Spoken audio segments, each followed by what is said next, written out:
Bon ou mauvais choix, c'est le thème d'aujourd'hui. Amahitamwo meza canke mabi. Bon ou mauvais choix. Amahitamwo meza canke mabi.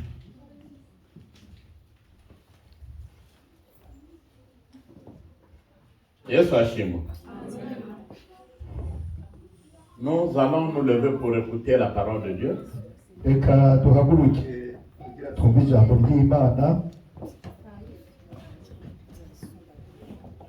C'est la parole de Dieu, ce n'est pas ma parole, donc levez-vous.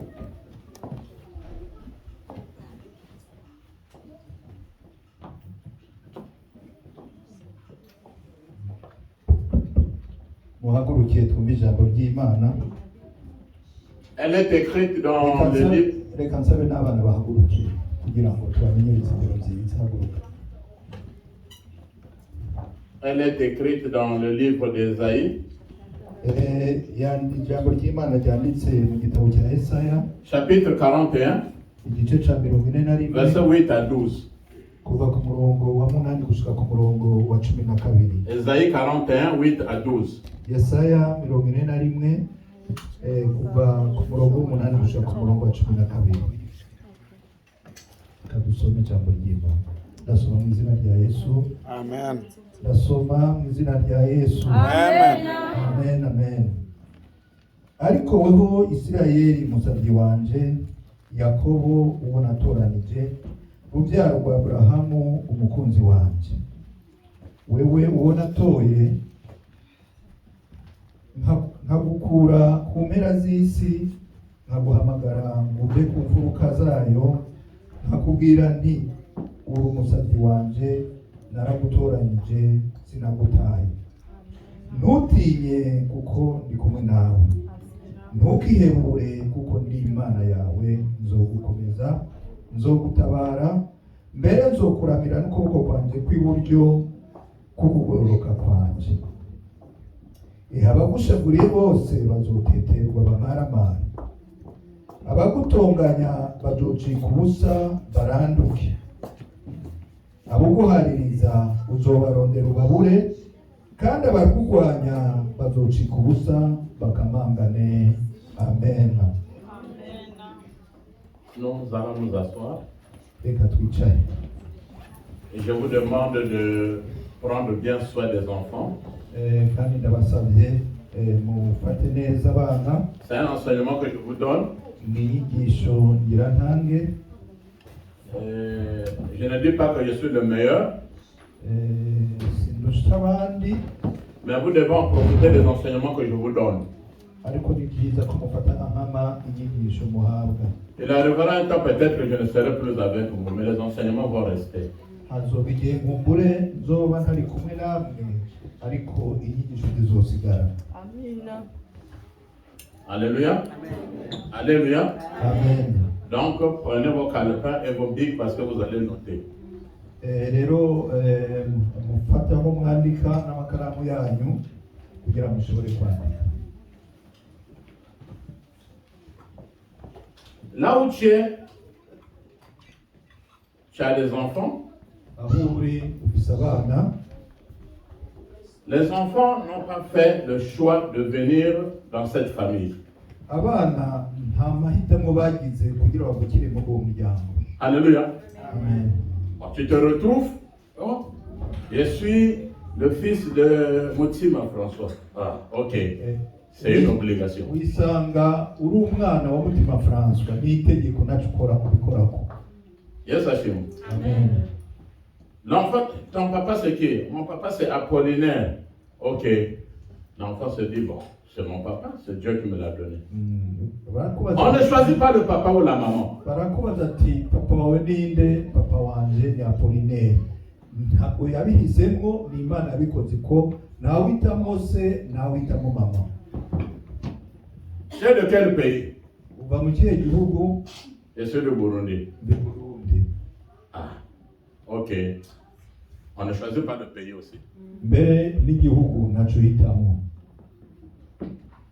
C'est une obligation. Ni itegeko. Mais ici, Dieu s'adresse à Israël, donc Jacob.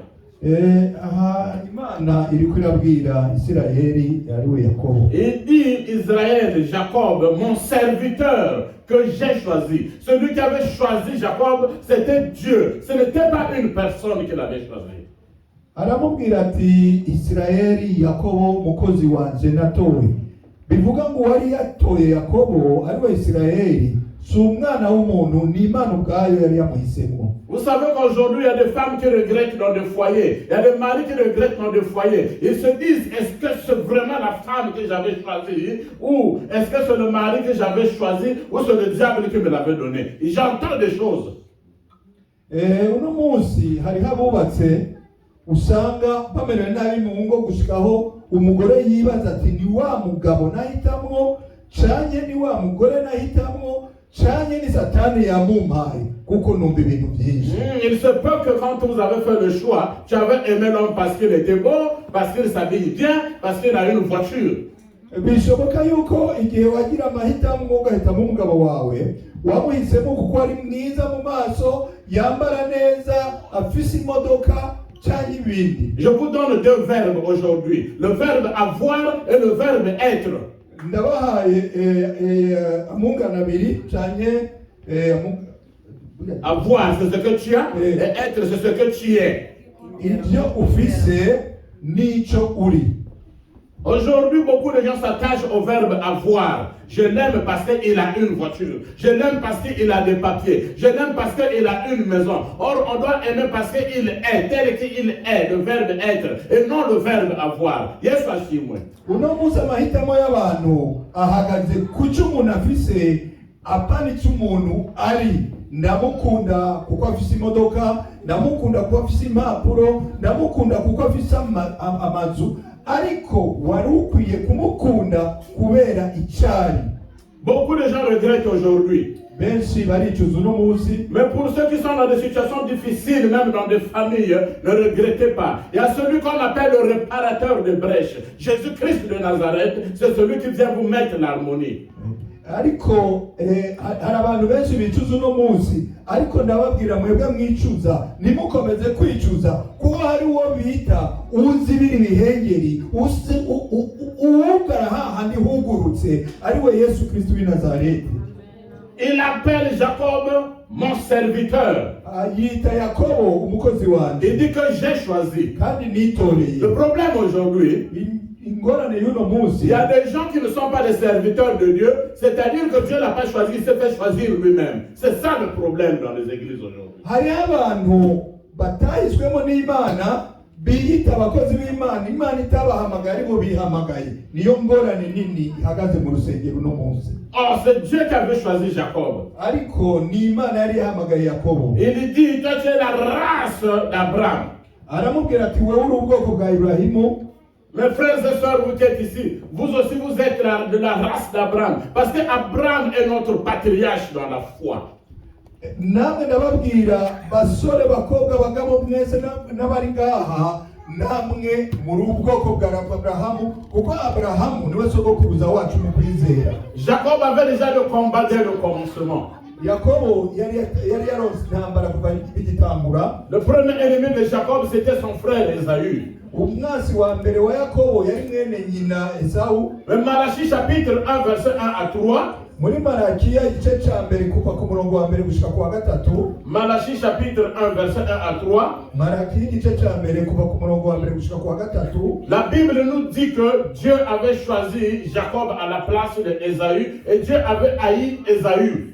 Ijambo ry'Imana ratubwira ko Imana yari yahisemwo Yakobo mu kibanza cya Esau kandi Imana yari yanse Esau. Je vous demande vraiment d'avoir les Bibles. Quand je donne le passage biblique, vous vous levez et vous lisez. Ne comptez pas sur une seule personne.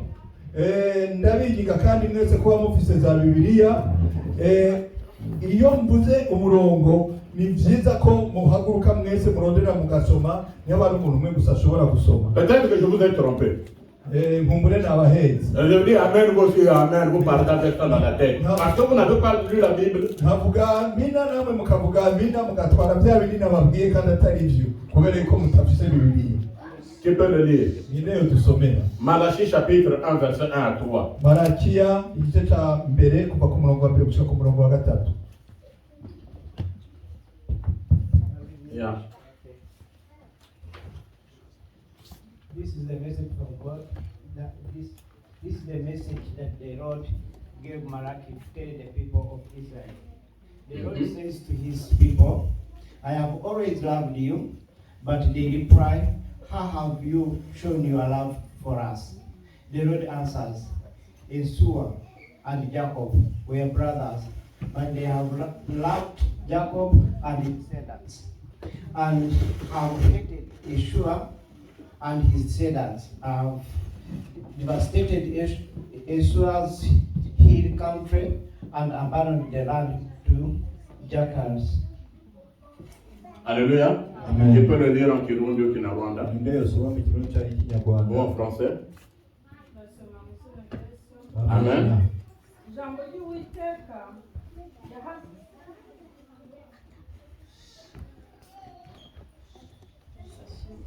Amen. Ijambo ry'Uwiteka yahanuriye Abisirayeli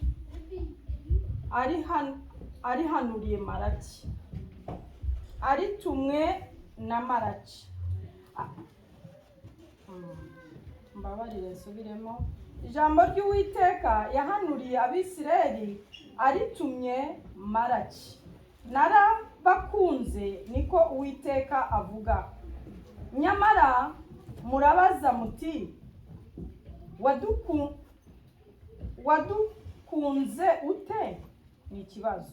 Uwiteka ati, Esau ntiyari mukuru wa Yakobo se, ariko rero nakunze Yakobo, Esau ndamwanga.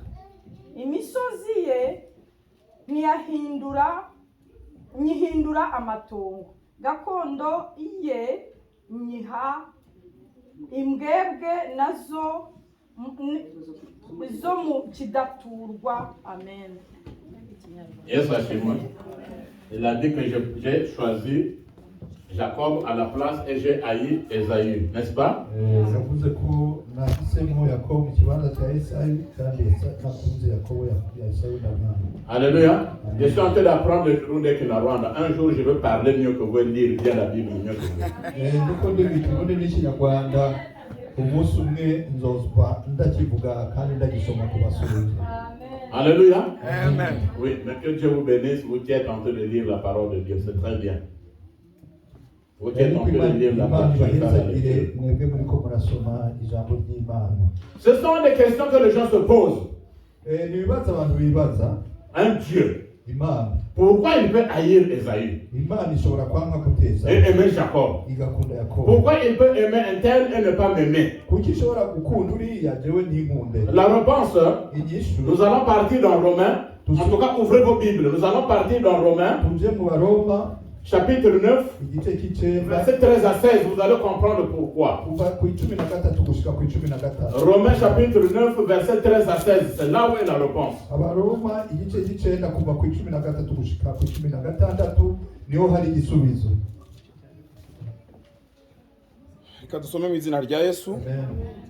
Dites au moins Amen si vous n'arrivez pas à lire. Dites au moins Amen. Reprends.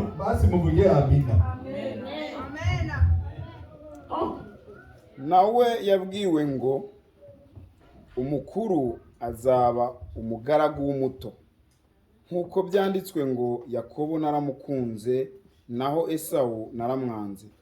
Kandi yabibwiwe abana bataravuka kandi batarakora icyiza cyangwa ikibi, ngo iby'Imana yagambiriye itoranya bibeho, bitavuye ku mirimo ahubwo bivuye kuri iyo ihamagara. 14 aussi? Non. J'ai dit 13 à 16, oui. Okay, reka dukomeze. Nuko tuvuga iki? Imana irakiranirwa ntibikabeho. Kuko yabwiye Mose iti, nzababarira uwo nzababarira, kandi nzagirira impuhwe uwo nzagirira impuhwe. Nicyo gituma bitaba ku bushake bw'umuntu cyangwa ku mwete bigirira, ahubwo biva ku Mana ibabarira. Amen. Amen. Je fais miséricorde à qui je veux faire miséricorde. ngirira imbabazi uwo nshaka kubabarira. Yesu ashimwe. Amen. C'est ça le problème. Niyo ngorane. C'est ça notre problème aujourd'hui. Nicyo kibazo Et Dieu avait préféré prendre Jacob. Imana niyo yahisemo ubwayo Yakobo. Il dit mon serviteur Iravuga mukozi que j'ai wawe, choisi. nitoreye. N'aie pas peur. Ntugire ubwoba. Je peux te dire aujourd'hui, toi qui es venu, si tu as été réellement choisi par Jésus-Christ de Nazareth, n'aie pas peur. ndashobora kukubwira wowe waje uno munsi niba waba ari iby'ukuri wahiswemo na Yesu Kristo w'i Nazareti, ntugire ubwoba. Quelle que soit la situation que tu es en train de traverser, je peux te rassurer que n'aie pas peur, parce que tu as été un choix de Dieu et non un choix des hommes. ibibazo byose wowe uri kuracamo uko byoba bihagaze kose, ndakubwira ngo ntugire ubwoba kuko waguhisemo n'Imana, si umwana w'umuntu yaguhisemo. Le choix des hommes est différent du choix de Dieu. Amahitamo y'umwana w'umuntu aratandukanye n'amahitamo. L'homme peut choisir selon l'apparence, umuntu ashobora guhitamo kubera isura, mais Dieu choisit selon le cœur. ariko Imana ihitamo kubera umutima. Alléluia. Jeune fille, bakobwa, jeune garçon, basore, célibataire, bamwe mutarubaka, avant de te marier, imbere yo kubaka il faut bien prier. ubanze gusenga neza. N'allez pas avec des choses précipitamment. Sinon, vous allez faire un choix qui ne vient pas de Dieu, mais un choix personnel. ntuzokoreshe kwihuta, nturabe ibishayangana, kubera yuko ushobora kugira amahitamo y'iwawe, amahitamo atavuye ku Mana. C'est-à-dire que les chrétiens doivent prendre du temps dans la prière avant de faire un choix.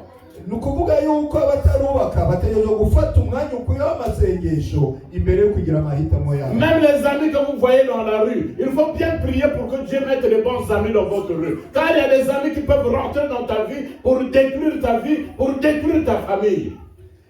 n'inshuti mubona ngaho mwibarabara nazo ni byiza ko musenga kugira Imana ishyire ku nzira zanyu inshuti nziza, ko ari inshuti zishobora guhura nawe kugira zikwicire ubuzima, zisambure n'umuryango wawe. Alléluia. Amen. Je vous ai dit que c'est un enseignement. Donc vous allez ouvrir vos Bibles aujourd'hui. Deutéronome chapitre 12 verset 11. gusubira mu byagezwe igice cya 12 ku murongo wa 11. Deutéronome 12 verset 11. gusubira mu byagezwe ni gutegeka kwa kabiri mbega mu Ya, Kinyarwanda. gutegeka kwa kabiri. igice cya 12 umurongo wa 11. Deutéronome chapitre 12 verset 11.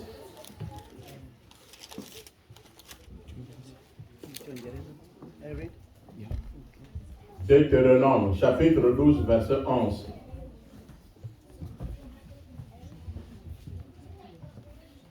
Okay.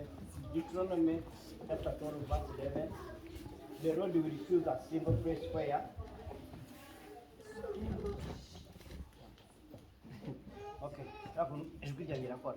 The Lord will choose a single place where He will put the worship, and there you must bring to Him everything that I have commanded for your sacrifices that are to be burnt, and for other sacrifices, your tithes and your offerings, and those special gifts that you have promised to the Lord. Deutéronome chapitre 12 verset 11. Tu peux aller, Apollinaire. Sobanama Apollinaire. Ibice 12 umurongo Que wa Dieu te bénisse, frère John. Imana iguhezagire mwene data John. umurongo wa 11. Turasoma mu izina rya Yesu. Amen. Aravuga ngo maze ahantu Uwiteka Imana yanyu izatoraniriza kuhashyirira izina ryayo ngo rihabe, azaba ariho mujyana ibyo mategeka byose, ibitambo byanyu byo koswa n'ibitambo byanyu bindi, na kimwe mu 10 cyose muzatanga, n'amaturo yererezwa muzatura, n'ibirusha ibindi kuba byiza muzahikuza imihigo mwahize Uwiteka. Amen. Amen. Amen. Alléluia. Amen. C'est Dieu qui parle aux enfants d'Israël. Ni Imana yagira abana Ils b'Isirayeli. devaient choisir un endroit, Bategerezwa guhitamo un ahantu lieu ikibanza précis, kizwi c'est là où il voulait devait installer son nom. niho bategerezwa gushira izina Et ryayo. c'est là où il dit aux enfants d'Israël que c'est dans ce lieu-là où il y a mon nom que vous allez maintenant faire vos offrandes, donner vos prémices, c'est-à-dire que les premières récoltes, donner tout ce que vous avez des holocaustes dans ce lieu. Et c'est dans cet endroit que vous serez bénis, et c'est dans ce pays que je vais vous bénir. Ni Imana ibabwira ngo aho hantu hari izina ryanje niho muzojana byose, amaturo, ibigira cumi, iby'umushuzo, ni ukuvuga ivya mbere ku byo bimbuye, niho muzotwara byose, kandi aho nyene nizo muzohererwa umugisha. Alléluia. Amen. Alléluia. Amen. L'endroit choisi par Dieu. Aha Imana yihitiyemo. Beaucoup de gens qui sont venus dans cette église, Benshi mu baje muri iri torero, dès le premier jour, ils disaient toujours, le Seigneur m'a envoyé, le Seigneur m'a montré cette église, que c'est une très bonne église. Alléluia, à tout le monde, amen. Donc je bénis Dieu de m'avoir envoyé dans cette église. benshi mu baje muri iri torero umunsi wa mbere baravuga bati Imana niyo yambitiyemo ahantu, niyo yandungitse ahantu, ni itorero ryiza, nshimye Imana, twese tuti haleluya, tuti Mais amina. après, qu'est-ce qui s'est passé pour que ces gens-là ne viennent plus dans cette église? None ni ikihe cyabaye kugira abo bantu ntibabe bakiza muri iri torero? Ce sont les mêmes paroles qu'ils avaient prononcées, des bonnes paroles. Et après, les paroles ont changé. 1 mois, 2 mois, 3 mois, on ne voit plus, ils ont changé. Mais ici, Dieu dit que je vous envoie dans un endroit précis. Là, vous allez donner vos dîmes, vos offrandes et tout. Malheureusement, je vois des gens qui j'envoie la dîme à mon pasteur au pays. C'est ton pasteur là qui te prêche. Le pasteur ici, c'est moi, principalement. Vous donnez vos dîmes. Ici, dans cette église, pas à moi. Je n'en ai pas besoin. Mais pour l'évolution de cette église. Rero abo bantu ya mvugo bazananye nisubira guhinduka, ugahiga iyo bagiye ukababura. Mbere benshi ugasanga bahinduye n'imvugo, ariko kandi hari n'abo bababaza ati mbega akakubwira ngo ikigira 10 cyanje ndakirungikira pasiteri wanje muri Afrika. Ubu pasiteri niwe akubwirizwa, niwe agushumbye, ukigira 10 ugitanga ku mupasiteri agushumbye, ariko sindakubwiye ngo ukiri, ndakubwiye ngo ugire itorero kugira ngo umurimo w'Imana utere imbere. Dieu soit chez moi. Nous avons aujourd'hui une grâce d'avoir un pasteur qui ne court pas derrière vos livres, qui ne court pas derrière les offrandes. Qu'est-ce que vous voulez? N'umuntu mwagiriwe kwa umufise umushumba atakeneye ibigira 10, atakeneye amaturo yanyu, none ikindi mukeneye n'igiki. J'ai prié pour une femme qui est en France. Nasengeye umudamu ari mu Bufaransa. Ce ne sont pas des prophéties qu'on a bricolées que tu as 2 oreilles. L'homme a toujours 2 oreilles. Ni bwari ubuhanuzi bwabo ni bafatanganya bakakubwira ngo ufise amatwi abiri, umuntu yamafise amatwi abiri. Mais c'était des prophéties correctes, justes et nettes. Bwari ubuhanuzi bw'ukuri kandi bugaragara. Elle a dit Dieu merci, alléluia, alléluia. Oh, il fallait que je vienne même en Norvège dans cette église. C'est cette église-là que vous êtes en train de négliger. Les autres la pleurent là-bas de moi. Aravuga ati nshimye Imana cyane, amina, haleluya, ati Imana iyo ari kumpa nkaza muri iryo torero ryanyu muri Norvège. Iri torero babandi bariko baravuga ngo niribi, abari kure bavuga ngo bifuza kurizamo. On a fini? Tumaze kurangiza. Elle me dit pasteur, on a fini? Pasteur, on a fini? Arambaza ati pasteur twarangije. Elle dit je pense que ces prophéties-là, ça doit être même 500 € que je dois donner. Arambwira ati muga ubwo buhanuzi nibaza ko uza kunyaka nk'amajana 5 nk'amayero 500. C'est-à-dire qu'aujourd'hui, il y a ce qu'on appelle des gens qui sont en train de bouffer de l'argent des chrétiens à partir même de fausses prophéties. Je lui ai dit non, je n'ai jamais pris l'argent pour la prophétie. Dieu a donné gratuitement, je dois aussi donner gratuitement.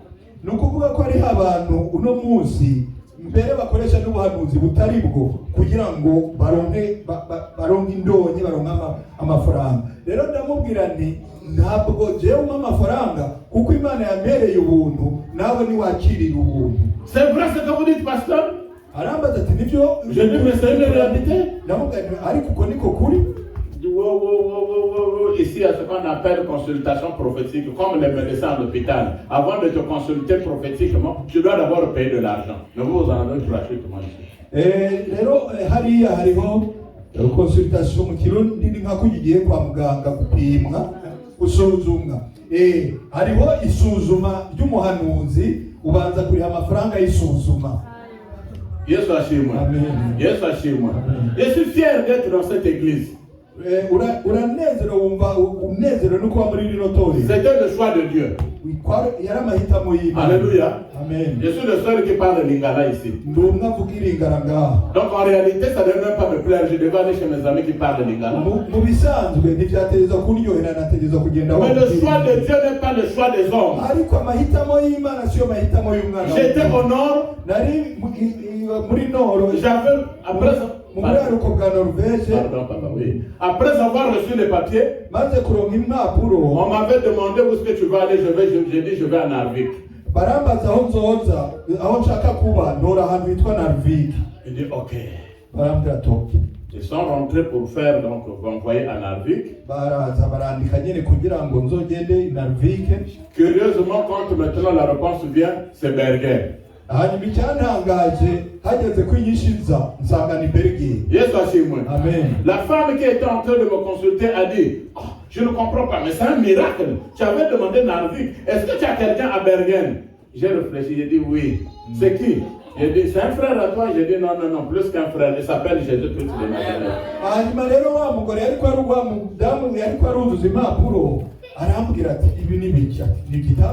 When wari wasabye Narvik atariko mbona bakurungitse Bergen uwo ufise umuntu hari Bergen ndiyumvira ndavuga ati ariyo ati ni mwene so ni mwene nyoko ni nshuti ndavuga ntoya ariko ariyo akomeye ati nini ati Yesu Kristo w'i Nazareth.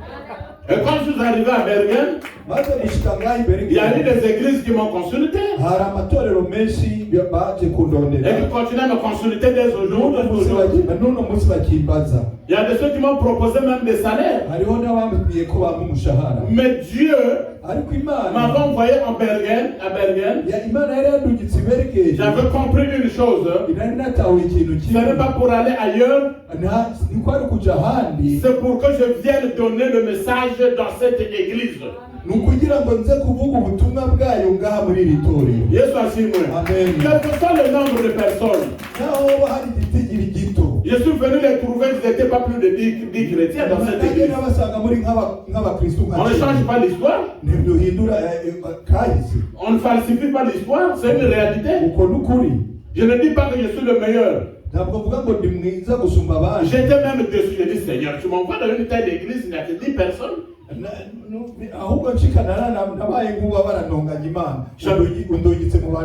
Chantal et Géraldine, vous êtes témoins. Il y a de ce moment, on n'était pas facile dans l'église. Mais Dieu nous avait dit. Et c'était sorti par la bouche de ses serviteurs qu'il y a une foule de gens qui arrivent. Ne regrettez rien. Vous allez voir des gens dans l'église. Essayez un peu de tourner, vous voyez qu'ils devront regarder derrière. Ce n'est pas plein. Yes, Yes, et on a vu maintenant des gens qui commençaient à venir, J'ai dit la prophétie s'est réalisée. Alléluia. Amen. Donc je suis votre fruit que Jésus-Christ a envoyé dans cette église. Le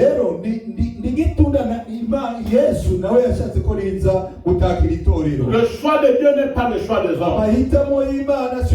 C'est Dieu qui avait choisi Jacob. Il dit je suis là à côté de toi. Ne promène pas tes regards. Ne promenez pas vos regards, bien aimés.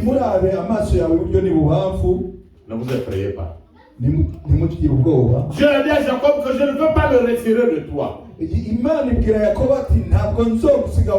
Quand j'ai commencé le ministère, j'avais pratiquement dans de 22-23 ans. Les gens ont dit celui-là va s'écrouler en route. Mais comme c'était le choix de Dieu, aujourd'hui j'ai la soixantaine d'âge et je bénis Dieu parce que j'étais un choix de Dieu. Et je veux mourir aussi en train de prêcher la parole de Dieu. Nari mfise imyaka 22-23 kandi benshi bambwira ko ntanguye nkiri muto negerezwa kuzogwa ariko sinaguye ugeze mu myaka 60 ndashima Imana kandi ndazi yuko ntazigira ngo nzokomeza umurimo w'Imana.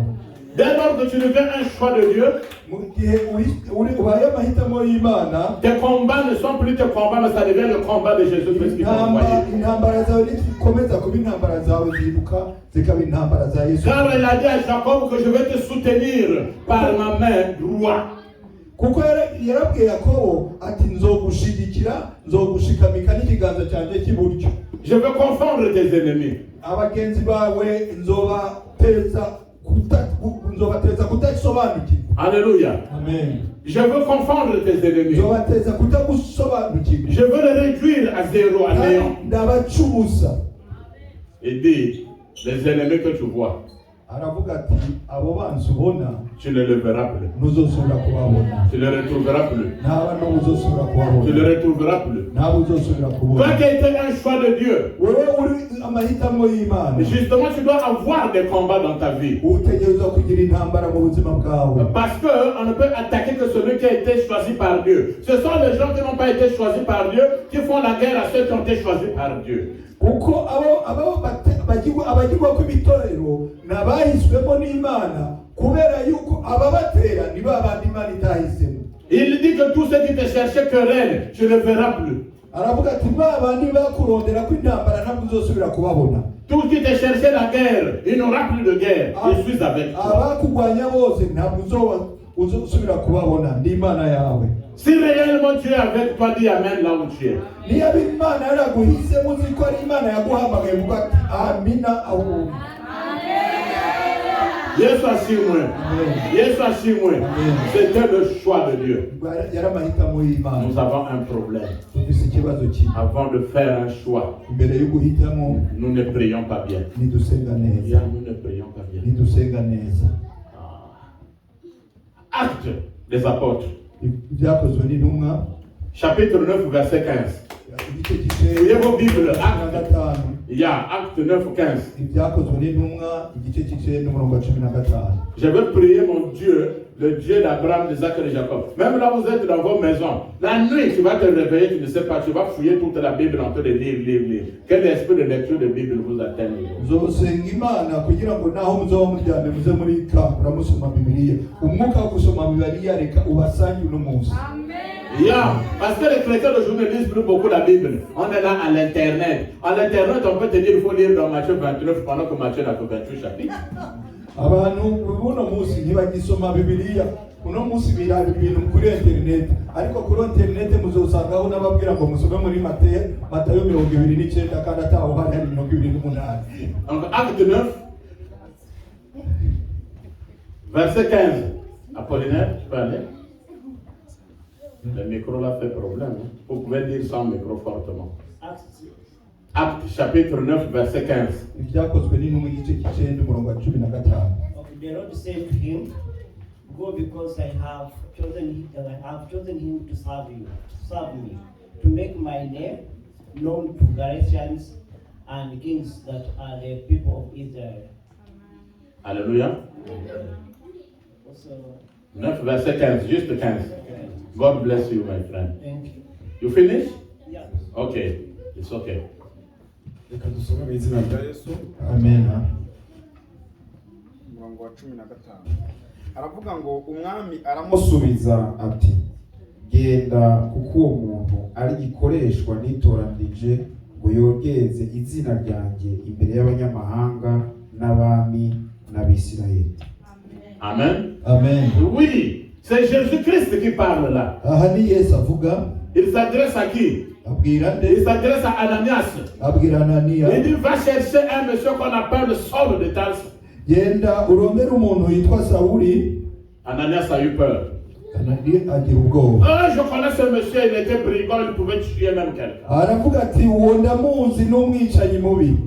Jésus-Christ dit à Ananias, Yesu abwira n'aie pas Ananiya. peur. Aramubwira ati N'aie pas peur. ntugire ubwoba. Va. Genda. Va chercher cet homme. Genda umurondere uwo muntu. C'est un instrument Ni igikoresho que moi j'avais choisi. jewe nitoreye. Alléluia. Amen. Il y a beaucoup d'instruments que Dieu a choisis aujourd'hui. Hariho ibikoresho Imana yitoreye. Vous êtes là. Muri ngaha. Mais servez le Seigneur. Ari none nimukorere Servez Imana. le Seigneur. Korera Imana. Servez le Seigneur. Korera Imana. Dès lors que Saul avait accepté ou Paul de choisir Jésus-Christ comme Seigneur et Sauveur, il y a eu la protection de Jésus-Christ en lui. kuva igihe Pawulo yemera gukorera umwami Yesu haciye haba uburinzi kuri we. C'est-à-dire que Paul le tueur, Paul qui était peut-être le persécuteur, Dieu l'avait choisi, il avait changé, les mauvaises choses étaient déjà passées. C'était un nouveau Paul qui s'était présenté comme serviteur de Dieu, instrument de Jésus-Christ de Nazareth. Pawulo wa wundi yari ari umwicanyi, wa wundi yahiga abakristu abemera Kristu, Imana yaramuhinduye, Yesu aramuhindura, amukura kuba uwo wa kera, amugira mushasha, ibintu byose birahinduka, aba umukozi wa Kristo. Amen.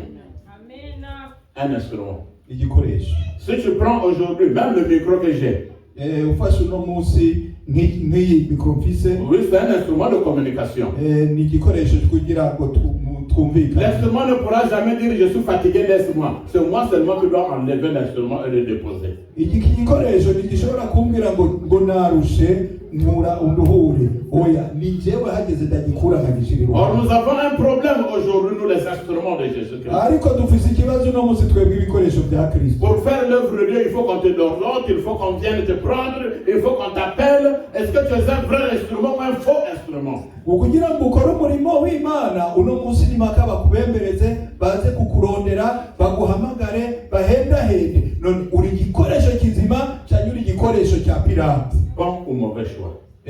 Mahitamo meza cyangwa mabi. Si nous rentrons dans Luc, Tugiye muri Luka, le chapitre 6, igice cya gatandatu, verset 13 à 16, kuva ku murongo wa 13 gushika ku murongo wa Luke 16, Luka gatandatu